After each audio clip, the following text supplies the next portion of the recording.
ഇന്നൊരു അടിപൊളി കൊത്തുകരിൻ്റെ റെസിപ്പി കണ്ടാലോ. സാധാരണ രീതിയിൽ നമ്മൾ ബീഫ് ഉണ്ടാക്കുന്നതിനേക്കാളും വ്യത്യസ്തമായി ബീഫിനെ കൊത്തിയെടുത്തിട്ട് മിക്സിയിലിട്ട് അടിച്ച് മസാല എല്ലാം തേച്ച് നമ്മൾ എണ്ണയിൽ പൊരിച്ചെടുക്കലാണ് കേട്ടോ. അതിനായിട്ട് ആദ്യം തന്നെ മസാലകളൊക്കെ പൊടിച്ചെടുക്കുന്നുണ്ട്.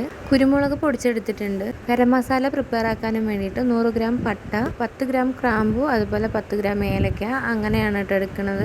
പൊടിച്ചെടുത്ത ജാറിൽ തന്നെ ഞാൻ ഈ കൊത്തി വെച്ച് ഇറച്ചി ഇടുന്നുണ്ട്. അതിൻ്റെ കൂടെ ആവശ്യത്തിനുള്ള ഇഞ്ചി, വെളുത്തുള്ളി, ചെറിയുള്ളി എല്ലാം ചേർക്കുന്നുണ്ട്. കുറച്ച് ചെറിയ ജീരകം, കുറച്ച് വലിയ ജീരകം, കുരുമുളക് പൊടി, ഗരം മസാല പൊടി, മുളക് പൊടി, മഞ്ഞൾപ്പൊടി, മല്ലിപ്പൊടി, ആവശ്യത്തിനുള്ള ഉപ്പും ചേർത്തിട്ട് വീണ്ടും നമ്മൾ മിക്സിയിൽ ഒന്ന് നന്നായി അടിച്ചെടുക്കുന്നുണ്ട്. ഇതിനെ നമ്മൾ ചെറിയ ചെറിയ ബോൾസ് ആക്കിയിട്ട് എടുക്കുക കേട്ടോ. പണ്ട് കാലങ്ങളിൽ വീട്ടിൽ കുറേ ആൾക്കാരുണ്ടാകുമ്പോൾ ക്വാണ്ടിറ്റി കൂട്ടാനും വേണ്ടിയിട്ട് ഇതിൽ പൊട്ടുകടല, തേങ്ങ ഒക്കെ വെച്ച് അരയ്ക്കാറുണ്ട്. ഞാനിപ്പോൾ അതൊന്നും എടുത്തിട്ടില്ല കേട്ടോ. ഇത് പൊരിച്ചെടുക്കാനായിട്ട് സൺഫ്ലവർ ഓയിലാണ് കേട്ടോ യൂസ് ചെയ്തിരിക്കുന്നത്. എണ്ണ നന്നായി ചൂടായതിന് ശേഷം എടുത്തു വെച്ചിരിക്കുന്ന ബോൾസ് എല്ലാം ഓരോന്നായിട്ട് ഇട്ട് കൊടുക്കണം. ഇട്ട് കൊടുക്കുമ്പോൾ എണ്ണ തെറിക്കാതെ ശ്രദ്ധിക്കണം കേട്ടോ. അടച്ച് വെച്ച് വേവിക്കുക. കുറച്ച് നേരം കഴിഞ്ഞതിന് ശേഷം നമുക്കിത് മറിച്ചിട്ട് കൊടുക്കാം. ലാസ്റ്റ് ഇതേപോലെ കിട്ടും. ഇന്നിപ്പോൾ ഞങ്ങൾക്ക് പ്രത്യേകിച്ച് കറികളൊന്നുമില്ല. രസം, തൈര് വെച്ചിട്ട് കഴിക്കുകയാണ്.